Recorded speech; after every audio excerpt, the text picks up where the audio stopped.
Welcome to As I Live and Grieve, a podcast that tells the truth about how hard this is. We're glad you joined us today. We know how hard it is to lose someone you love and how well-intentioned friends and family try so hard to comfort us. We created this podcast to provide you with comfort, knowledge, and support. We are grief advocates, not professionals, not licensed therapists. We are you. Today we are speaking with Crystal Webster. Crystal is the founder of Sharing Solace, author of Confessions of a Griever, speaker, entrepreneur, and most importantly, she is Madelyn Elizabeth Webster's mama. When Madelyn died in Crystal's arms just after she was born, she wanted to die too.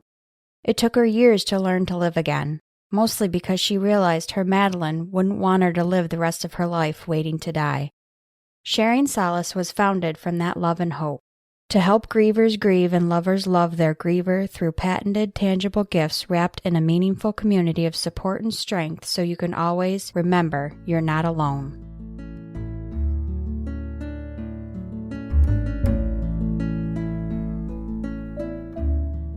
Thanks so much for joining us today, Crystal. Your recent book was brought to our attention by Amanda Ferret, our guest for our second episode, and we thank her so much. I wonder, before we really get started with the main topic, could you take just a few minutes and share some of your experience and let our listeners know what brought you to this point in your career? Well, first of all, thank you for having me. I'm so excited to be here today. Thank you so much.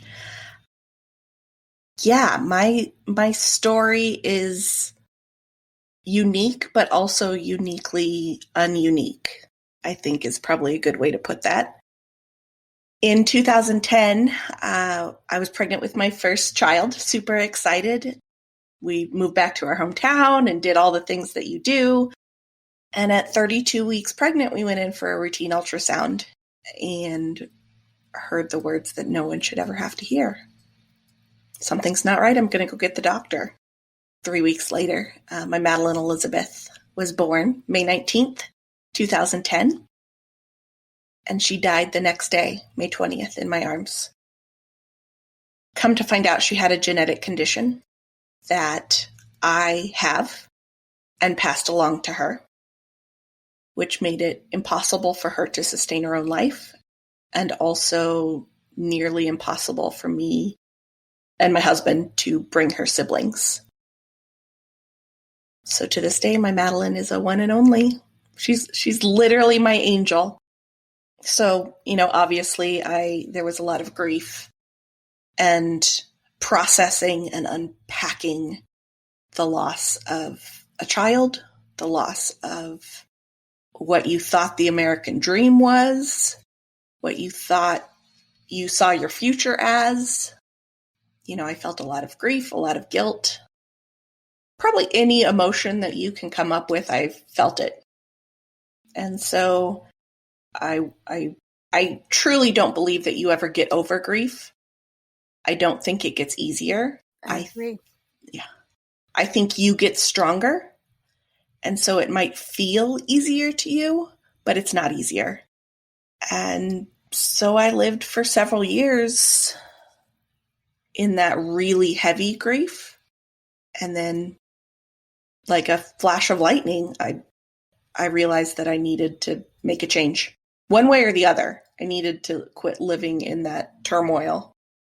And so that's how I'm here today.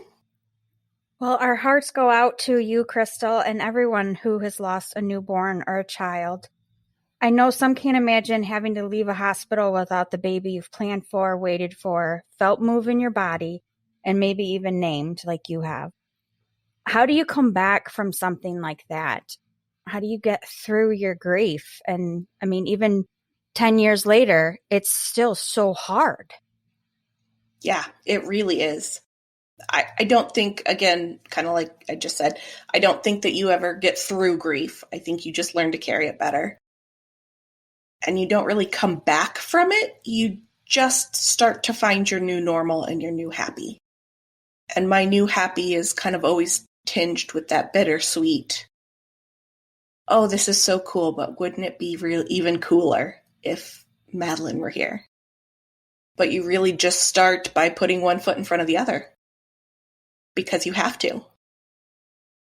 I found that I hit rock bottom, and it took me quite a while to hit rock. I think it was well after Madelyn died, and we had gone through the IVF process 3 times, and we had pretty much come to the realization that biological children were not in our future, and the dream of having a family was not in our future, like a traditional family was not in our future, that I really started to allow myself to feel the emotions. And that's when I started to grieve.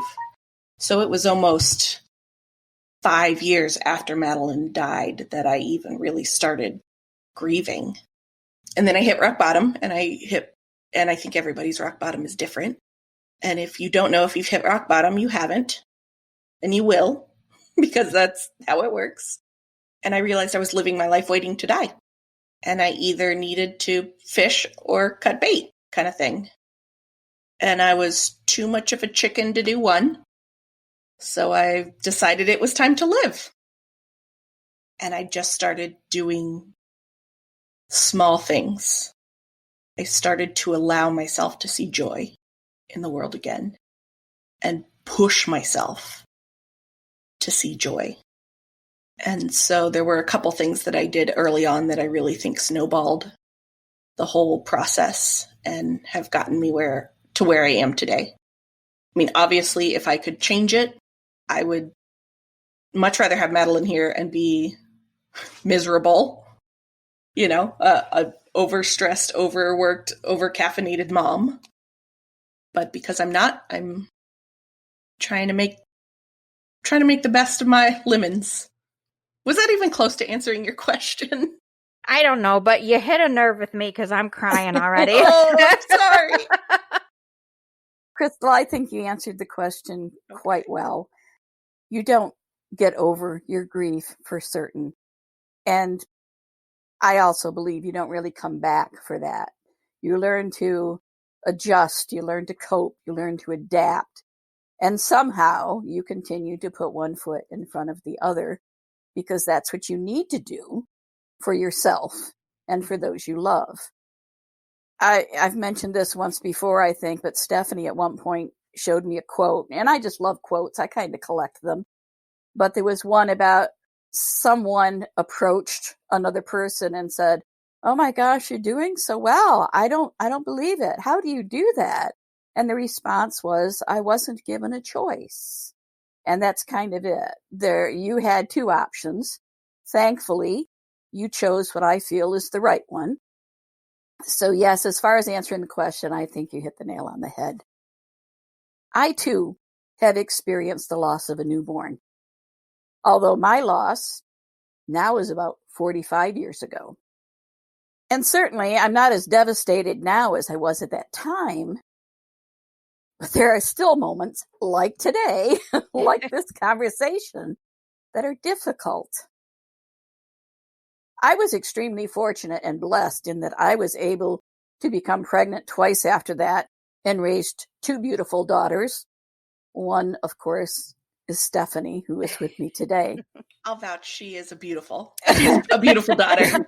And they have both become amazing women that I am absolutely so proud of. I know you weren't able to have children after this loss, and I know that's got to be an incredible adjustment as well. Other options, of course, are adoption and everything, but it reminds me today there is a phrase that seems to becoming more and more popular, and that's childless, not by choice. Can you talk about that and maybe how or why that phrase might have come to be? Because I actually don't think I've heard it until maybe last year or this year. Yeah,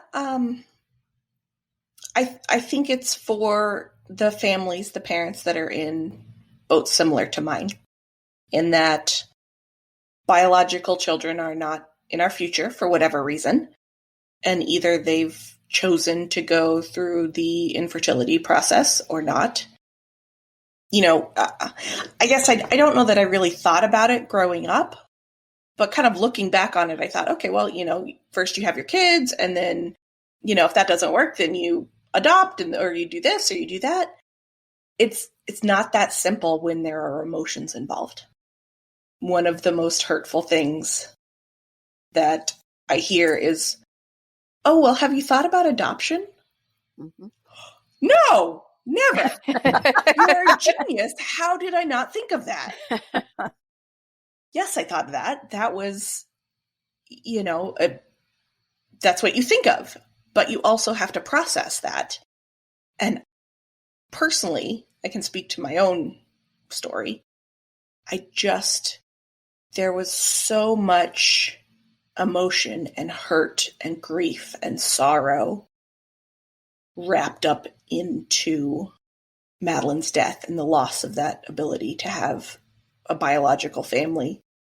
I felt a lot of resentment, and I just couldn't bring myself. I think adoption is an option, an awesome option. Just for me and my emotional state and where I was, I couldn't go into that with a full, overflowing heart. And I was honestly afraid of half-heartedly going into an adoption process. I just couldn't do that to other humans, if that makes sense. I didn't want to get into a situation that I now have children that I love dearly, but also they're not my Madelyn.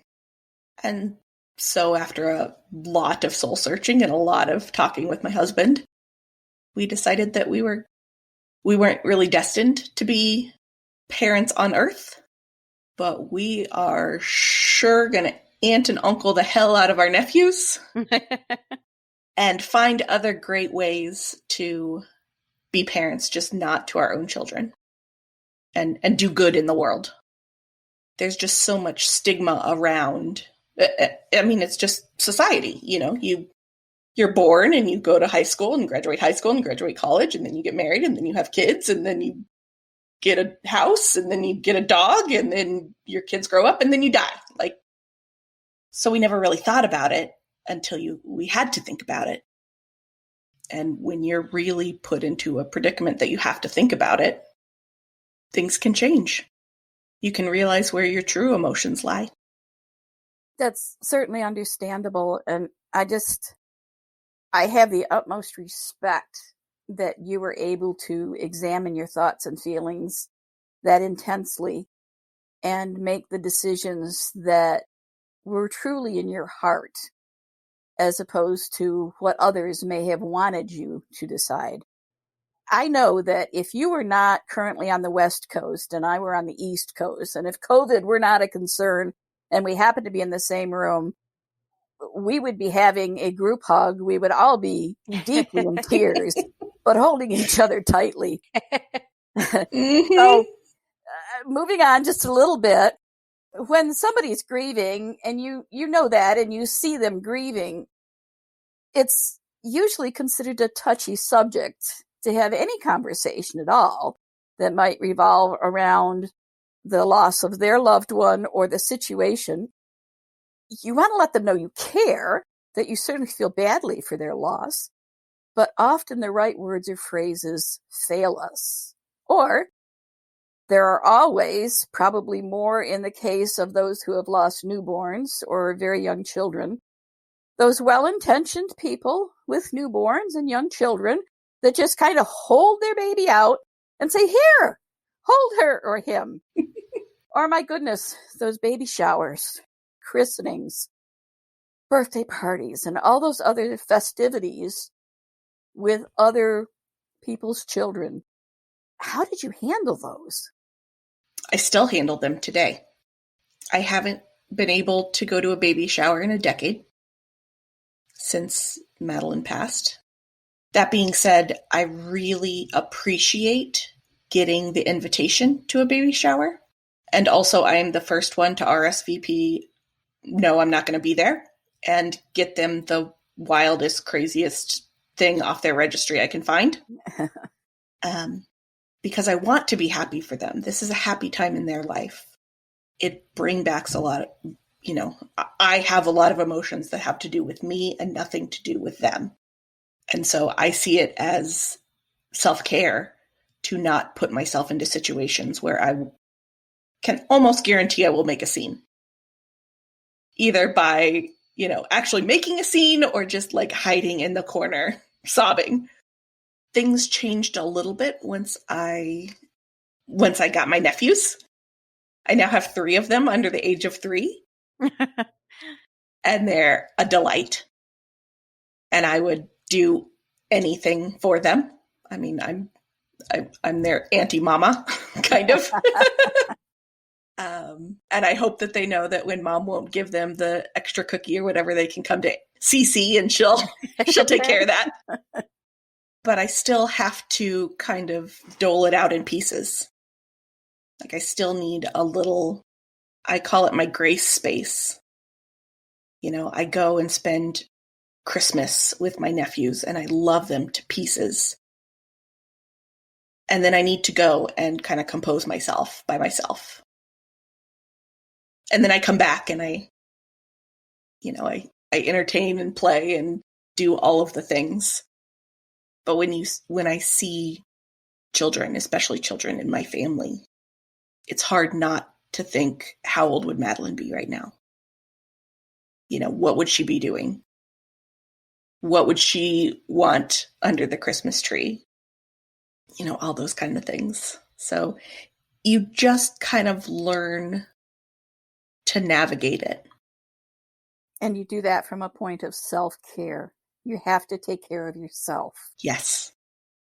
So on the same topic, what suggestions would you have for friends that they just want to let you know how awful they feel, that they love you, they want to help you? What can, that other side, what can they do to support you? Say their name, whoever it is, whether it's a child or a spouse or, whoever it is, say their name. There's a quote about, and I'm going to butcher it because that's what I do, but it has to do with the fact that everyone dies twice. The first time they die is when you bury them. And the second time they die is the last time that someone says their name. And I think, especially as a lost mom, that is, I had no control. I did everything I could to keep Madelyn alive. Clearly that didn't work out. I can control the last time someone says her name. And until the day I take my last breath, her name will be spoken. So I think the best advice I've ever been given, and I took to heart and do myself, is say their name. And in a different time, in a different place, I would have given them a hug too. Another bit of advice that I think is kind of pertinent here. I dislike it when people say, let me know what I can do. I know that they're coming from a good place. I know that they want to be helpful.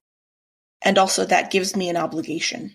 Like now I have to come up with something for you to do. So when I have, when I come across that situation, I don't necessarily say, give me a call anytime. Or I say, I'm coming over on Tuesday at 4:00 to do your dishes. And just leave it at that. Now, if they say, no, you can't, then obviously I don't.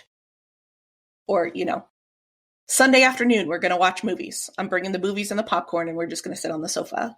Right. But then they don't have to think, okay, I know she wants to help. What can I have her do? Mm-hmm.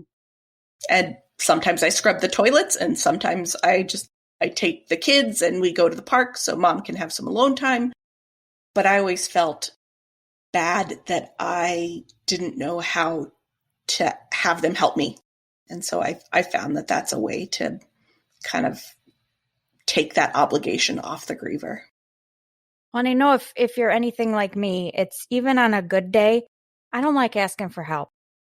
I want to do it and I'm going to do it. And if I don't get to it, I'll do it another day. Yep. So when you're just so surrounded by all of your feelings and everything, you're not going to pick up the phone and ask for help.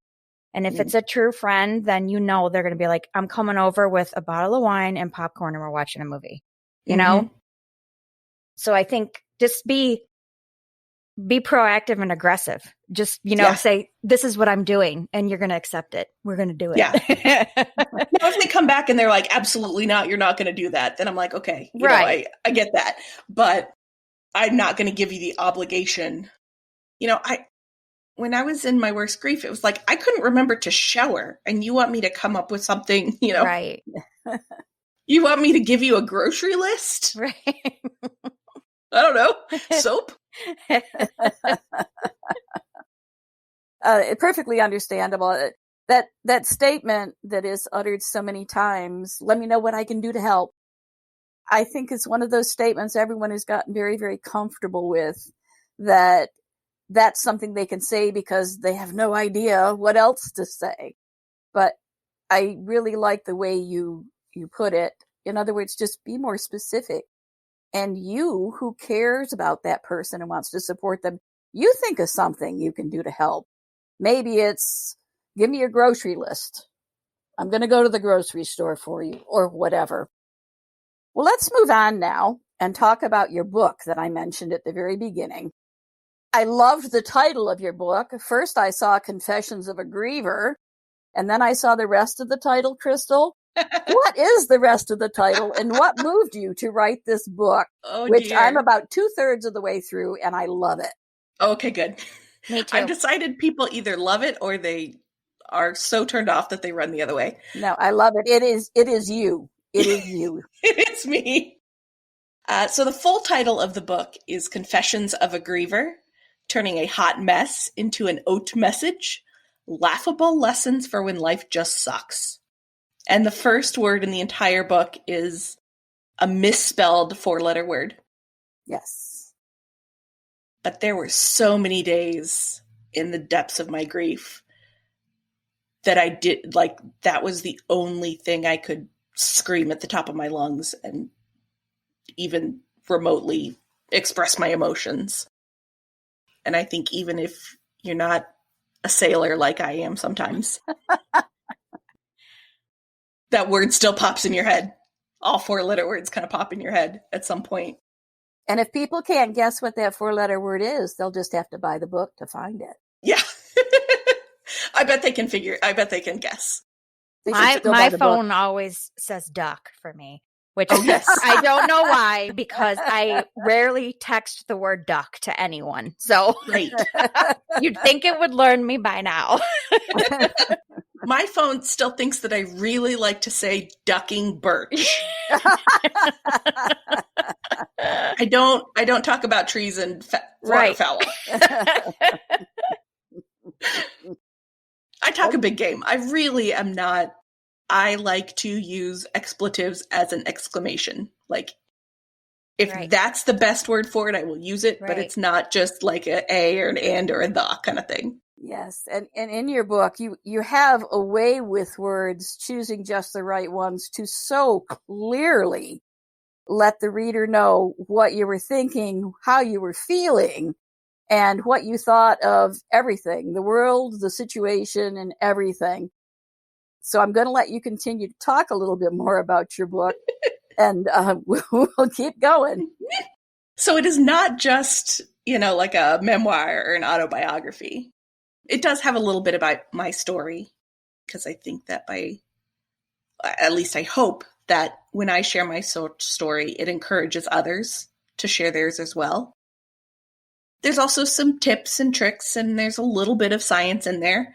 Nothing I did, just, hey, this study is interesting, so I'm going to put that in there. But the piece that I think is really cool is that it is a choose your own grief journey book. And so at the end of every chapter, you decide where you're going to go next, just like you build your life out and you build your story of grief. At every turn, you decide, are you going to go left or right? And grief is such a roller coaster and an up and down and loop-de-loop of emotions. It's not linear, so why would you read a book about grief linearly? So that was kind of my thought behind it. And also I had what I thought were fun little micro stories and didn't know how to get them all to fit together. Well, I'm reading it too right now, and it's we had a quick phone conversation before, but I started reading it, and it's like sitting down and having a conversation with you, even though it's one way, but it is. It's like most of my conversations. It's like I'm sitting down and just chatting with you, like you're sitting having coffee with a friend. So I love the way it reads, how fast it reads. It's real feelings. It's blunt, which I love. I don't want anybody to sugarcoat stuff for me. I don't like it. Tell me flat out how it is. And I told you my first email to you when I read the little excerpt of the first page of your book, when I looked it up online, I was like, okay, this girl swears like a sailor and talks about unicorns on page 1. We're going to be best friends. And that's my email I sent to you first. That was our first introduction. But along with that, you also have a business, and there's a website, and it's called Sharing Solace. And I just love this idea so much, and I think it's so great and different. So could you please tell everyone about it? Sure. That is Sharing Solace is like my version of a rainbow baby. They say that kind of the terminology is a rainbow baby is the healthy child that's born after a child you lost. As I don't have biological rainbow baby, Sharing Solace really is that to me, because I birthed it and I'm raising it. And, at some point I hope to be able to let it go off in the world by itself. Sharing Solace, we really help grievers grieve and lovers love their griever. We do that with tangible, meaningful gifts that are wrapped in a community of love and support. That's kind of my little elevator speech. You're probably thinking, what in the world does that mean? So, Madelyn developed this necklace. I really think that she's the puppeteer. I'm just doing kind of, as woohooey as that sounds, she's just telling me what to do. And I'm like, okay, whatever. Give me a few minutes. I'll get it done. So we have a necklace and a keychain that's actually 2 pieces. And the idea is that you keep that near your heart as long as it brings you comfort. And when it starts to no longer bring you that same comfort it once did, you know that it's symbolically time to release that debilitating grief. The heavy on your heart, don't want to get out of bed, can't function grief. And that's when you take out the middle token from the outer locket. You put that middle token into a new locket, and then you would pay that new locket forward on to somebody else that needs some love and support and strength as they're going along their own grief journey. That middle token actually has a unique identifier engraved on it that allows you to register it on our website so you can follow it as it moves from person to person. So you know who you gave it to, but you might not know, in 2 or 5 or 10 or 20 years who they gave it to and who they gave it to and who they gave it to. So you can actually follow it over time. You can see who had it before you, who had it after you. And share, if you'd like to, some of your story. And it's just a way to help people know that they're not alone, even though they feel very lonely. I love that. It's kind of like sharing the love. Mm-hmm. It's so cute. I love it. Thank you. I think it's a very innovative idea. And I think innovative is a great way to describe you and your daughter, Madelyn Elizabeth. If she is giving you these ideas, wow, what a creative instinct and what an artist she is. Yes, I am not that smart. I am not that creative. It has to be her. When we spoke about your book, the ending of your chapters just tickled me when I got to the first one. And then when I realized that every single chapter was the same, I had to reread. That's why I'm not finished with the book, because I said, well, what if I had done this? And, I found it took me someplace else. And it does truly give you that whole idea that grief is definitely not linear. And then with your website and your business, I have visited it. The jewelry, the pieces are breathtakingly beautiful in their simplicity. And I just think this is such a phenomenal idea that I would love to see it out there and being utilized far more frequently than it is.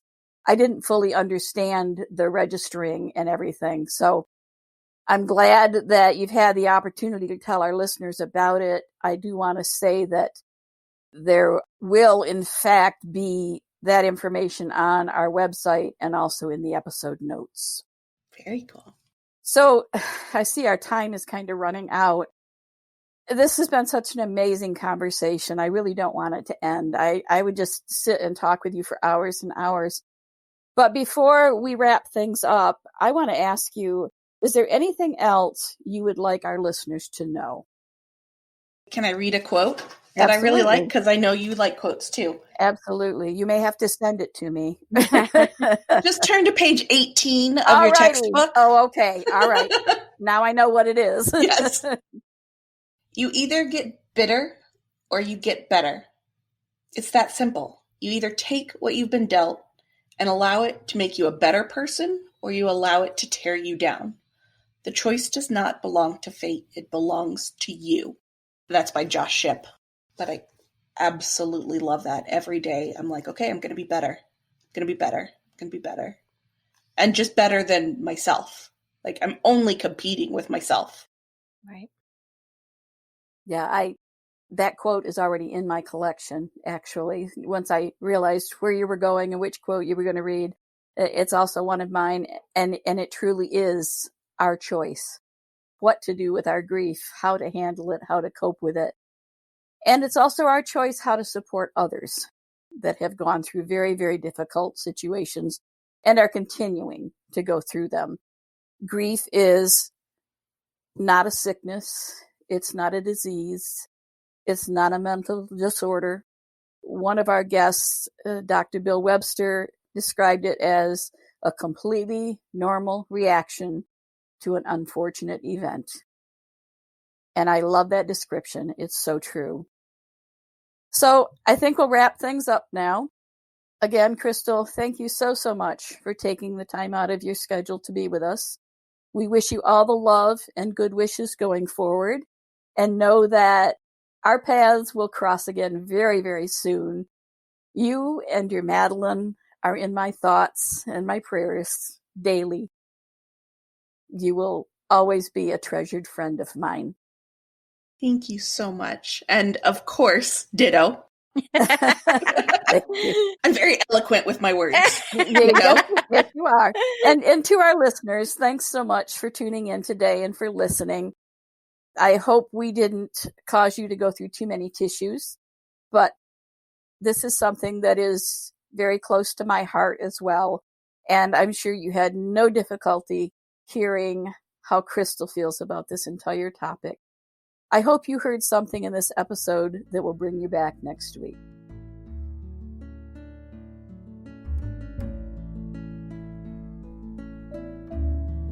Thanks so much for listening with us today. We hope you will find a moment to leave a review, send an email, and share with others. Join us next time as we continue to live and grieve together.